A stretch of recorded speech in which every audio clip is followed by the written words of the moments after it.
미국에 사는 한국 사람들이 미국에 살면서 10년이 지나고 20년이 지나고 30년이 지나도 똑같이 반복하는 질문이 있습니다. 그것은 바로 어떻게 하면 영어를 더 잘하는가라는 것입니다. 예, 참 미국에 사는 한국 사람으로서 영어를 잘한다는 것은 참 희망사항이고 쉽지가 않은 문제입니다. 그나마 위안이 되는 것은 그 영어를 네이티브 스피커 잘하기 위해서는 20세 전에 학교 다닐 때 그 와서 배워야 된다고 그런 얘기를 합니다. 그나마 저도 이제 30대가 넘어서 이제 미국에 와서 이제 배웠기 때문에 좀 위로는 되지만은 원하는 만큼 그렇게 늘지는 않는 것 같습니다. 자, 그러면 우리가 또 미국 생활하면서, 아니면 미국 생활이 아닙니다. 신앙생활을 하면서 우리가 늘 하는 질문이 있습니다. 10년이 지나도 20년이 지나도 30년이 지나도 늘 하는 질문이 있습니다. 뭘까요? 당연한 얘기지만 어떻게 하면 믿음이 좋아지는가라는 질문을 합니다. 언제나 우리는 믿음이 부족하다고, 신앙생활에서 늘 좀 부족한 것이 많다고 생각을 합니다. 하나님이 원하시는 삶을 살기를 원하지만은, 하나님을 느끼고 경험하는 삶을 살기를 원하지만은 현실은 그렇지가 못합니다. 점점 더 신앙이 좋아지는 것뿐만 아니라 어떤 경우에는 점점 더 나빠지는 듯한 그런 느낌을 들 때도 많이 있습니다. 구원을 처음 받았을 때 어떻습니까? 그 믿음, 감격 때문에 그 뜨거움 때문에 뭔가 열심히 하려고 노력을 합니다. 예, 성경도 열심히 읽고 기도도 정말 열심히 했습니다. 기억이 나십니까? 예, 봉사도 열심히 하고 예배 참석 당연히 하고 예, 헌금도 열심히 하고 그러지만 어떻습니까? 세월이 지나면서 점점 이제 익숙해지고 예배만 참석하는 그 정도의 이제 수준으로 전락하는 그런 모습들을 서로 봅니다. 항상 부족하다고 생각을 합니다. 마음속에서는 언제나 내가 믿음이 더 좋아지기를 원한다라고 하지만은 그렇게 잘 되질 않습니다. 믿음이 좋아진다는 것은 우리는 오늘 제목에도 있지만 성화라고 그렇게 표현합니다. 영어로는 sanctification이라고 하는데 바로 그러한 모습이 하나님께서 우리를 통해서 원하시는 모습입니다. 그래서 완전한 성화를 이루면 가장 좋겠지만은 사실은 완전한 성화는 우리가 하나님 나라에 갔을 때, 천국에 갔을 때 이루어지는 것입니다. 그리고 우리가 살아가는 과정 가운데서는 여러 가지 육체도 몸도 있고 세상 질 가운데 살기 때문에 사실은 완전한 성화를 이루기는 어렵지만은 그래도 우리는 주저앉을 수는 없습니다. 계속 성화의 방향으로 나아가야 됩니다. 믿음의 목적이 무엇이냐라고 했을 때 많은 분들이 구원받기 위해서, 천국 가기 위해서라고 얘기를 하실 것입니다. 그리고 더 나아가서 병고침을 받고 축복도 받으시면 얼마나 좋겠습니까? 이러한 어떤 구원받고 그 축복을 받는다는 것은 기복신앙으로서 사람의 기준으로 해서 저희가 어떻게 보면 생각을 하는 것입니다. 인간의 목적, 믿음의 목적이 무엇인가라는 것입니다. 하나님을 기준으로 했을 때는 우리는 전혀 다른 것을 볼 수가 있습니다. 그러니까 하나님께서 인간을 창조하실 때 그 목적은 전혀 다른 것입니다. 그래서 웨스트민스터 소요리 문답 1번 질문은 이렇습니다. 인간이 죄일 되는 목적은 무엇인가? 그리고 그거에 대한 답은 인간의 죄일 되는 목적은 하나님을 영화롭게 하고 영원토록 그를 즐거워하는 것이다 라고 얘기합니다. 인간의 창조 목적이 무엇입니까? 하나님을 영화롭게 하는 것입니다. 바로 그런 영화로운 모습, 바로 그것이 우리가 믿음이 더 좋아져야 되는 이유고 성화로 나아가야 되는 이유입니다. 우리가 구원을 받았을 때는 영적인 아기로 새로 태어납니다. 여러분이 몇 살을 믿었든지 간에 상관이 없습니다. 여러분 영적 아기일 뿐입니다. 우리는 자라나야 됩니다. 만약 우리가 육적인 아기가 자라나지 않는다면 부모나 주위 있는 분들이 얼마나 걱정을 하시겠습니까? 영적인 아기도 마찬가지입니다. 우리도 자라나야 됩니다. 계속 그런 아기의 수준에서 머물러 있다라고 하면은 우리는 아무것도 할 수가 없습니다. 뭔가를 하나님 위해서 하겠다라고 하지만은 불가능한 일입니다. 아기가 뭘 할 수 있겠습니까? 육체적인 아기도 아무것도 할 수 없고 영적인 아기도 마찬가지인 것입니다. 영적으로 성장하고 어른이 돼야지 우리가 하나님을 위해서 뭔가를 할 수가 있는 것입니다. 그래서 오늘 19절에 보면은 하나님께서 그렇게 얘기하십니다. 바울을 통해서 그렇게 얘기하십니다. 하나님이 모든 충만하신 것으로 너에게 충만하게 하시기를 구하노라.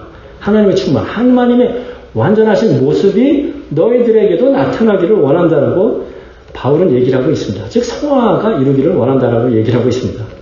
그래서 오늘 본문인 에베소서 3장 16절서부터 19절까지 말씀을 통해서 우리가 어떻게 하나님의 충만한 성화에 이룰 수 있는지, 그리고 그걸 통해서 어떻게 하나님께 영화롭게 해줄 수 있는지를 함께 생각해 보도록 하겠습니다. 첫 번째, 성화 이루는 방법. 첫 번째는 예수 그리스도의 사랑을 아는 것입니다. 자, 18절을 한번 함께 읽어볼까요? 자, 능히 모든 성도와 함께 지식에 넘치는 그리스도의 사랑을 알고, 지식에 넘치는 그리스도의 사랑을 알아야 된다라고 얘기를 하고 있습니다. 그리스도의 사랑, 예수님의 사랑입니다. 예수님의 사랑이 무엇입니까? 아마 대부분 분들이 십자가에서 사랑이다라고 얘기를 할 것입니다. 많이 들었습니다. 잘 알고 있습니다. 근데 여기서 뭐라고 하고 있습니까? 인간의 지식에 넘치는 그런 사랑이다라고 얘기를 하고 있습니다. 우리가 많이 들었다라는 것은 익숙하다는 것이고, 어쩌면은 그런 것들이 별로 감흥이 안 올 가능성이 많이 있습니다. 그렇지만 여기서 얘기를 합니다. 인간의 그 지식, 생각의 수준을 뛰어넘는다라고 지금 얘기를 하고 있습니다. 왜 뛰어넘을까요?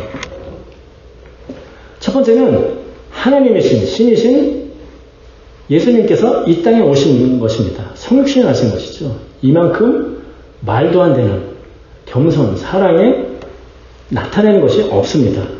제가 크리스마스 때 설교를 할 때 그런 얘기를 했습니다. 하나님께서는 이 땅에 오시면서 어떤 사람, 어떤 가문, 어떤 모습으로 태어날지에 대해서 선택하실 권리가 있고 능력이 있으신 분입니다. 왕의 아들이라든가 대제사장의 아들로 태어날 수도 있습니다. 그렇지만 어떻습니까? 시골 깡촌의 10대 소녀에게, 그것도 결혼도 안 하는 소녀에게, 우리는 당연히 그 죄가 없으셔야 되니까 뭐 처녀라고 하지만은 사실은 그 마리아나 그 예수님이 어쩌면 겪었을 그 문화적인 상황에서 그 겪었을 상황을 생각해 보면은 쉬운 일은 아닙니다. 신이신 하나님께서 인간이 되셨습니다. 그리고 인간과 똑같은 삶을 살아오셨습니다. 그리고 가장 고통스러운 십자가에서 죽으셨습니다. 누구 때문에요? 우리를 죄를 위해서 죽으신 것입니다. 그래서 요마서 6장 23장에는 죄의 상은 사망이다라고 얘기를 하고 있습니다. 누가 죄를 지었습니까? 우리가 죄를 지었습니다. 누가 죽어야 되나요? 내가 죽어야 됩니다. 그렇지만은 예수님께서 대신 죽으셨습니다. 많이 듣는 얘기라 감흥이 잘 안 오시죠? 예. 십자가 사랑. 예. 자, 한번 생각을 해보겠습니다. 인간의 법칙은 어떻습니까? 누군가가 죄를 지어요. 죄를 지으면 어떻습니까? 그 사람이 벌을 받아야겠죠. 부모가 아들을 사랑해요. 그래서 내가 대신 차라리 내가 징역을 살겠다. 감옥에 가겠다. 라고 하더라도 세상은 그걸 용납하지 않습니다. 왜냐하면 죄 지은 사람이 벌을 받아야 되니까. 예. 때로는 세상의 법정에서 어떤 여러 가지 사정도 있고 불쌍하니까 20년형을 되는 것을 15년, 10년을 할 수도 있습니다. 감면이 좀 줄어드는 것이지 죄 없다라고 얘기하는 것은 아닙니다. 다 죄를 받게 되어 있습니다. 죄 지은 사람이. 때로는 저희가 무슨 대통령 사면이나 이런 것들이 있습니다. 어떻습니까? 그것도 죄를 일정 수준 감옥에서 있은 이후에 여러 가지 정치적인 이유나 그런 걸 통해서 해주는 겁니다. 정말 긍휼한 마음으로, 사랑의 마음으로 해주는 것이 아닙니다. 세상의 생각은 어떻습니까? 세상의 법은 어떻습니까? 잘못한 사람이 있으니까 그 사람이 벌을 받아야 됩니다. 예. 그렇지만은 기독교는 어떻습니까? 죄를 지은 사람이 벌을 받지 않고 예수님이 대신 받았습니다. 다른 종교는 어떤가요? 세상의 종교도 우리가 4대 종교라고 하는, 예를 들자면 이슬람 같으면 어떻습니까? 거기도 유지신교로서 알라가 세상을 창조했다라고 얘기를 합니다. 그 사람들의 입장에서 천국을 가고 지옥 가고 복을 받고 아니면 벌을 받고 하는 것은 무엇입니까? 착한 일을 하는 것입니다. 그 얘기는 무엇입니까? 악한 일을 했어요? 벌을 받아야죠, 당연히. 천국도 못 갑니다. 예. 어떻습니까? 힌두교나 불교는 어떻습니까? 마찬가지입니다. 착한 사람은 복을 받고 악한 일을 사는 사람은 벌을 받습니다. 죄를 지었어요? 벌을 받아야죠, 당연히. 그래서 제가 TV에서 어떤 그 스님이 이렇게 하는 얘기를 들었습니다. 불가의 용서란 없다. 참회만 있을 뿐이다. 예, 벌 받아야 됩니다. 불교나 그 힌두교 같은 그렇습니다. 그런데 주위를 보면은 나보다 악하게 사는 사람도 잘 먹고 잘 사는 것 같다. 어떻게 설명합니까? 전생에 착한 일을 해서, 나도 기억도 잘하는데 전생까지 돼야 되는데 들 먹으면서 얘기를 하는데, 그게 세상의 법칙입니다. 죄를 지은 사람이 벌을 받는 것이, 그것이 인과응보고 정의구현입니다. 그렇기 때문에 세상의 종교들을 어떻게 보면 사람들이 생각할 수 있는 수준에서 교리를 만들 수밖에 없는 것입니다. 그런데 기독교 교리는 어떻습니까? 그거랑 아무 상관이 없습니다. 우리가 죄를 지었지만 우리는 용서를 받았습니다. 믿는다면 용서를 받을 수 있습니다. 그리고 여기에 계신 분들은 용서를 받았습니다. 그것이 사랑입니다. 사람의 생각으로 할 수 없는, 사람의 지식을 뛰어넘는 그런 사랑을 하나님께서, 예수님께서는 보여주신 것입니다. 내가 잘못을 짓고 내가 죽어야 되지만은 예수님께서 인간의 몸을 입고 이 세상에 오셔서 대신 죽으신 것입니다. 우리는 그 사랑을 알고 믿어야 되는 것입니다. 기독교 교리는 쉬운 것 같으면서 어렵습니다. 사실은 이 교리 때문에 많은 사람들이 사실은 거저, 공짜다, 선물이다, 은혜다라고 얘기를 하면은 머릿속으로는 이해하는데 감정적으로 이게 잘 안 되기 때문에 뭔가 내가 노력을 해야지 그 하나님의 그 은혜를 받을 수 있다라고 생각해서 뭔가를 하려고 그러는데 그것은 우선순위의 문제입니다. 우리가 믿고 감사했을 때 우리의 그 감사의 표현으로 아니면 성령님께서 함께 하시면서 우리가 여러 가지 하나님의 일을 할 수 있지만은 내가 뭔가의 인간적인 노력으로 해서 하나님 앞에 내가 지은 죄를 어떻게 좀 커버를 해보겠다. 내가 잘 보이겠다. 불가능한 일입니다. 그렇기 때문에 인간의 지식을 뛰어넘는 그런 사랑이 되는 것입니다. 그래서 성경에서도 강조합니다. 그래서 18절의 뒷부분서부터는 그렇게 나옵니다. 지식에 넘치는 그리스도의 사랑을 알고 그 너비와 길이와 높이와 깊이가 어떤 것을 알라라고 얘기를 합니다. 엄청난 사랑이다라는 것은 우리가 그 높이, 깊이, 넓이를 다 알았으면 좋겠다라고 얘기를 하는 것입니다. 어떻게 이해가 좀 가십니까? 그리고 그것을 아는 것이 아니라 그것이 우리를 완전히 이해하고 우리 삶 가운데서 적용되기를 원한다고까지 얘기를 합니다. 그래서 17절에 보면은 너희가 사람 가운데서 뿌리가 박히고 터가 굳어져서 라고까지 얘기를 하고 있습니다. 머리로 지식으로 아는 수준이 아니라 그것이 우리 마음에 완전히 정착돼서 삶 가운데 완전히 정착돼서 그러한 사랑을 예수님이 보였던 사랑을 우리가 세상 가운데도 나타날 수 있는 뿌리가 박히는 그런 사랑이 되어야 된다고 얘기를 하고 있는 것입니다. 그리고 18절에서 더 나가서 모든 성도와 함께 이 사랑이 나타나길 원한다고. 모든 성도와 교회 다니는 여러분이 믿는다라고 하면은 한 분도 열애 없이 모든 사람이 이 사랑을 알아야 된다. 모든 성도와 함께라고 얘기를 하고 있습니다. 그리고 모든 성도와 함께라는 것은 우리가 이러한 과정을 혼자가 아니라 교회 내에서 믿는 사람 안에서 서로 권면하면서 북돋아주면서 그런 사랑을 알아가고 그런 사랑을 나눌 수 있는 그런 사랑의 공동체가 된다는 얘기가 될 것입니다. 예수님께서 그런 보였던 그 사랑, 그것은 인간의 지혜를 뛰어넘는 사랑입니다.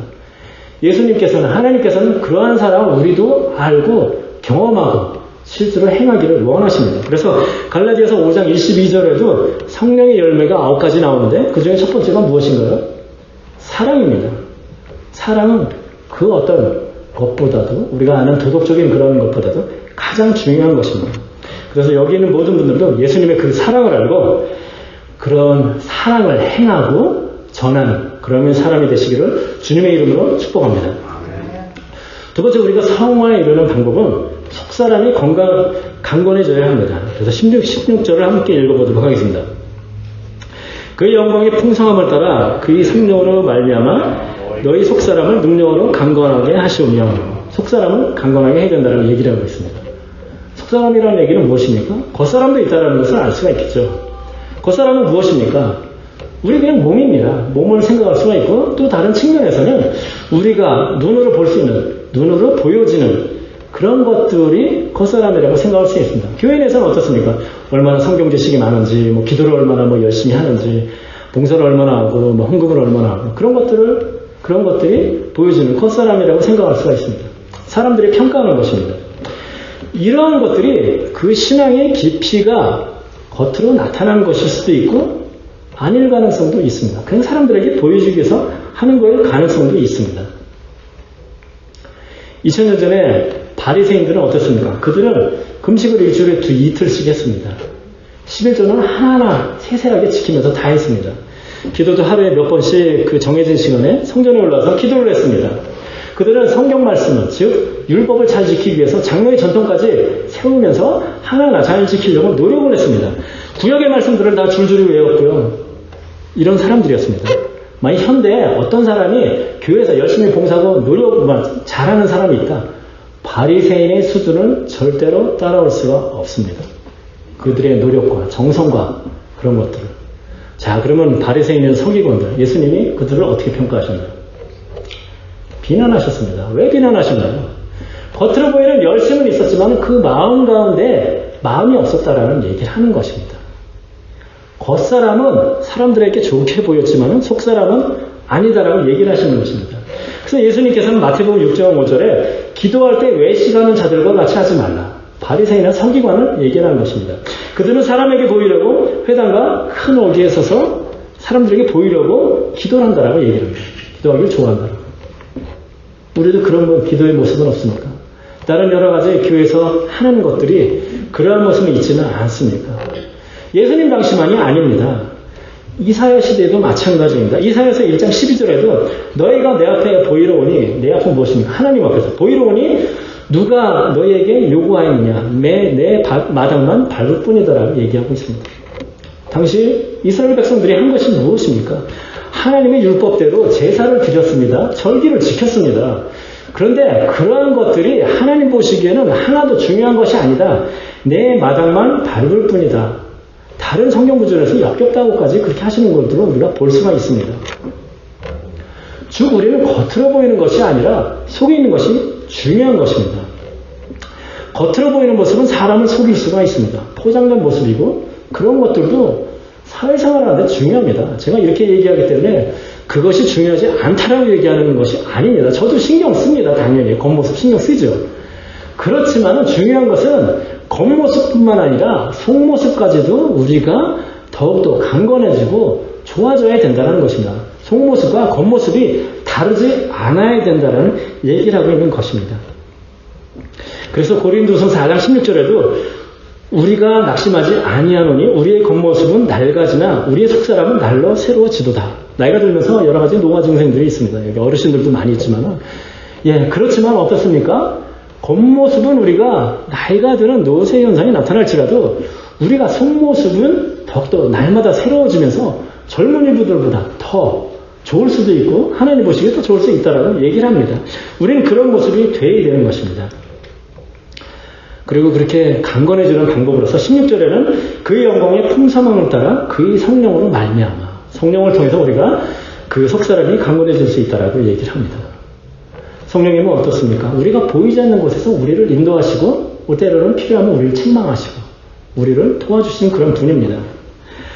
겉으로는 우리가 여러 가지 모습을 보일 수가 있습니다. 사람들한테 교회에서 인사도 잘할 수가 있고 속으로는 그 사람에 대해서 나쁜 감정이 있을지라도 인사 잘할 수도 있습니다. 아주 사랑스러운 집사님의 모습으로 그렇게 일 수 있지만 성령님께서는 여러분의 마음을 아십니다. 여러분을 책망하십니다. 죄를 깨닫게 해주십니다. 겉사람은 어떻습니까? 우리가 신경 쓰는 것은 세상의 법률이고 도덕이고 더 중요한 것은 사람의 시선입니다. 그렇지만 어떻습니까? 속사람은 우리로 하나님을 생각하게 만듭니다. 하나님이 원하시는 것이 무엇인가? 하나님이 기뻐하시는 것이 무엇인가를 생각하게 마시는 것이고 그거를 이룰 수 있는 방법은 성령님을 통해서입니다. 성령님을 통해서 속사람이 강건해지고 그걸 통해서 하나님의 충만함에 성화에 이르는 여러분이 되시기를 주님의 이름으로 축복합니다. 자, 세 번째, 우리가 성화에 이르는 방법은 우리의 마음에 예수 그리스도가 늘 임하시게. 자, 17절을 한번 함께 읽어보도록 하겠습니다. 믿음으로 말미암아 그리스도께서 너희 마음에 계시게 하시옵고 너희가 사랑 가운데서 뿌리가 박히고 토가 굳어져서 그리스도께서 너희 마음에 계시게 하시옵고 영어로는 마음에 계신다는 것이 dwell, 함께 산다라는 그런 의미입니다. 예수님께서는 방문객의 입장에서 우리 마음에 오시는 것이 아니라 함께 사셔야 된다고 얘기를 합니다. 그래야지 성화의 과정이 나갈 수 있다고 얘기합니다. 하나님께서는 주일, 일요일날 11시부터 12시까지 1시간만 우리를 방문하시는 그런 분이 아닙니다. 어떤 분들은 예배 시간에도 다른 데 정신이 팔려가지고 하시는 분이 있는지도 모르겠습니다. 아침 저녁으로 성경을 읽고 잠깐 기도를 하면서 그때의 어떤 경건한 느낌을 가지고 그 나머지 시간을 그냥 세상 사람들과 똑같이 그런 사는 모습이 있는 분들이 있는지 모르겠습니다. 또 때로는 평소에는 그냥 혼자서 잘 살다가 어렵고 힘든 일이 있고 뭔가인데 아쉬운 게 있으면은 하나님한테 기도하고 안 읽던 성경도 있고 그런 분이 있는지 모르겠습니다. 그것은 함께 사는 모습이 아닙니다. 하나님께서는 우리와 함께 살기를 원하십니다. 방문객이 아닙니다. 가족과 같은 그런 삶을 살기를 원하십니다. 잠깐만요. 그리고 필요할 때만 내가 잠깐 오십시오. 나 이런 게 필요하니까 이것만 좀 도와주시고 그 다음에 다 도와주시면 뭐 가셔도 됩니다. 그렇게 얘기할 수 있는 그런 관계를 원하시지 않습니다. 그런 관계를 만약 산다면은 여러분의 믿음 자체를 의심해 봐야 되는 것이고, 만약 여러분이 구원받은 믿음이 있을지라도 여러분은 하나님이 주시는 그런 풍성한 사랑과 은혜를 누리지 못하는 삶이 될 것입니다.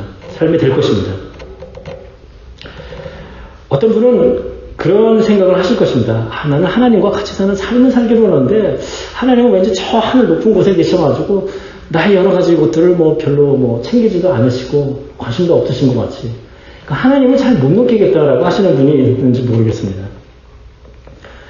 여러분이 하나님을 거부하기 때문에 하나님이 여러분 가운데서 같이 그 임재를 느끼지 못하는 것이지, 하나님께서는 늘 여러분과 함께 계시는 것입니다. 오늘 찬양에서도 부린 것처럼 우리는 나의 왕관을 내려놔야 됩니다. 우리는 어떻습니까? 나의 중심으로 내가 스스로 할 수 있다고 생각하고 내 중심으로 살아갑니다. 주님 앞에 무릎을 꿇지도 않고 그분의 발을 우리가 닦아드리지도 않는 그런 모습. 그러기 때문에 나의 왕관을 내가 지키고 있기 때문에 하나님께서, 예수님께서는 우리 삶에 들어오실 수가 없는 것입니다. 그리고 또 어떤 분들은 그렇게 생각하십니다. 하나님께서는 내가 이 어려운 것들을 아실까? 내 고통을 아실까? 하나님께서 뭐라고 얘기했습니까? 아신다라고 얘기를 하십니다.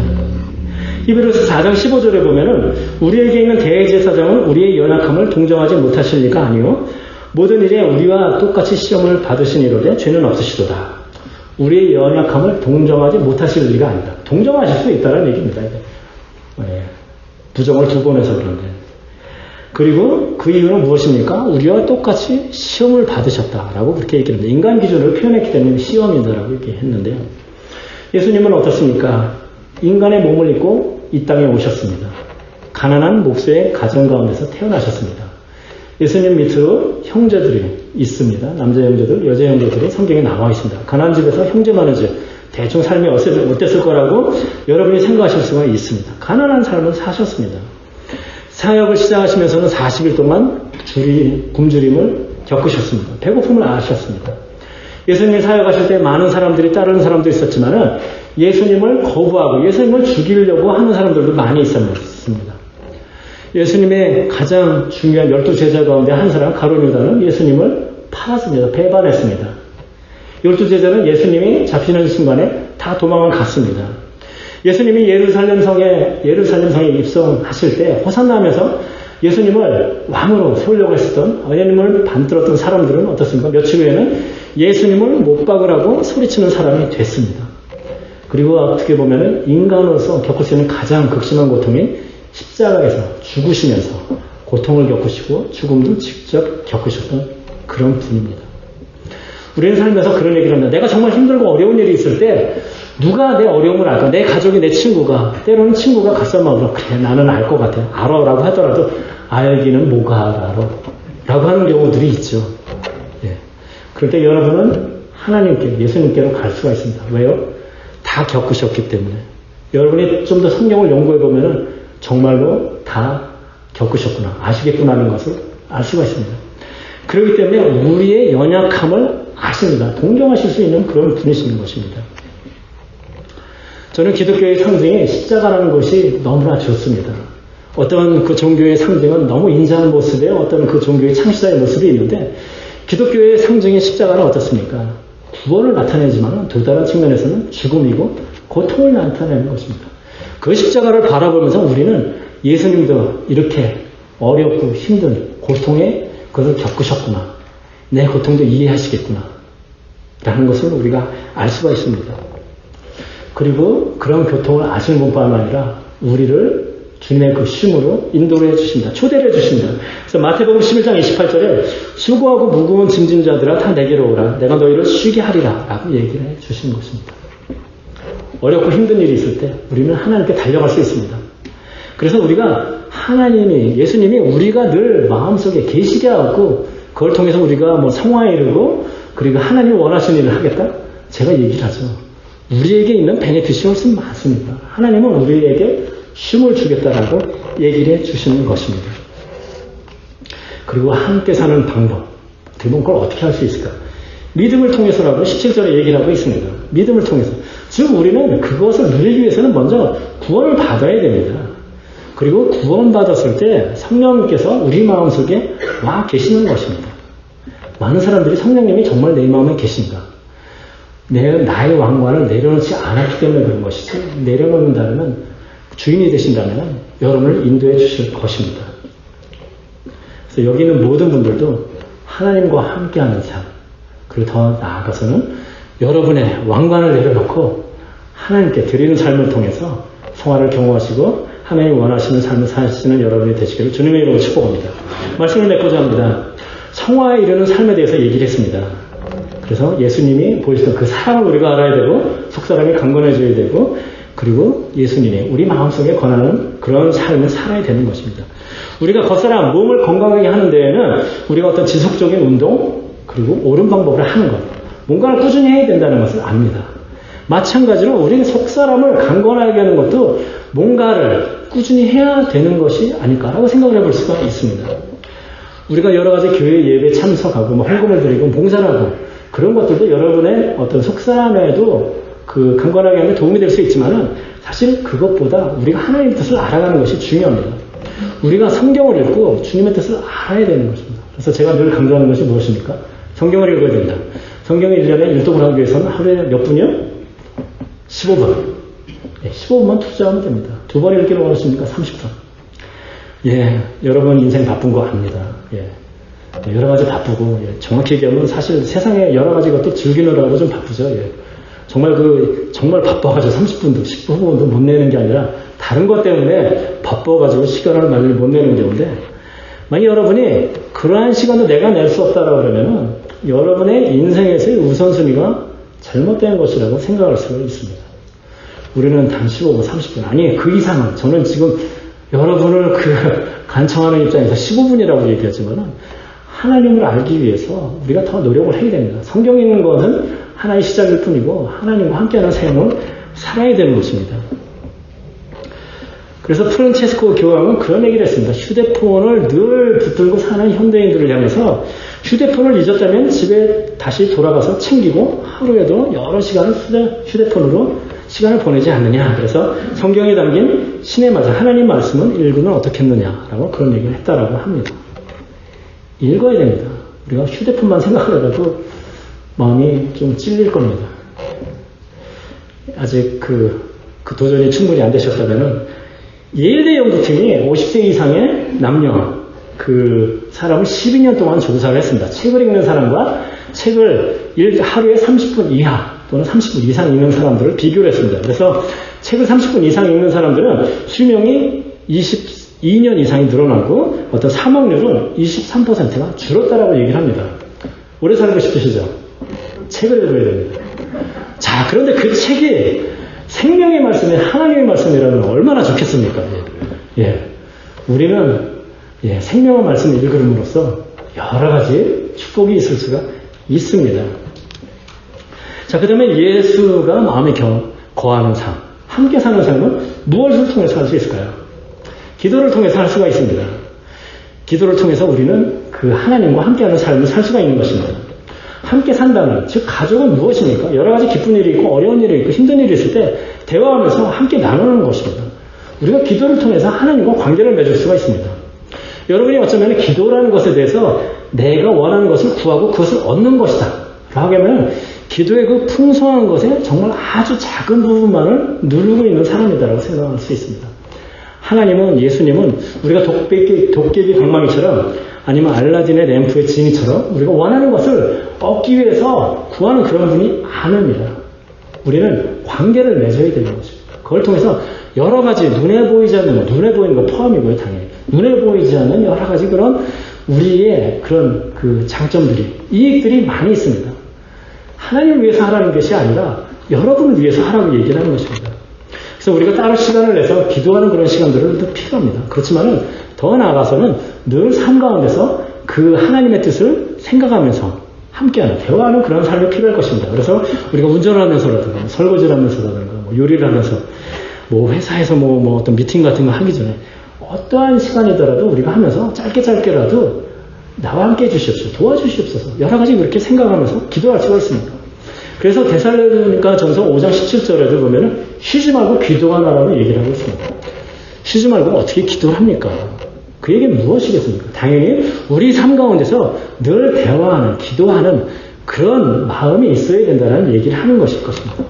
우리는 때로는 기도라는 것에 대해서 회중기도, 여러 사람들 앞에 기도하는 것 때문에 뭔가 미사여구도 들어가고 굉장히 논리적이고 잘해야 된다는 그런 생각이 드는데, 하나님과 나의 관계라는 측면에서 생각해 보면은 그런 미사여구, 그 논리적인 거 다 필요가 없습니다.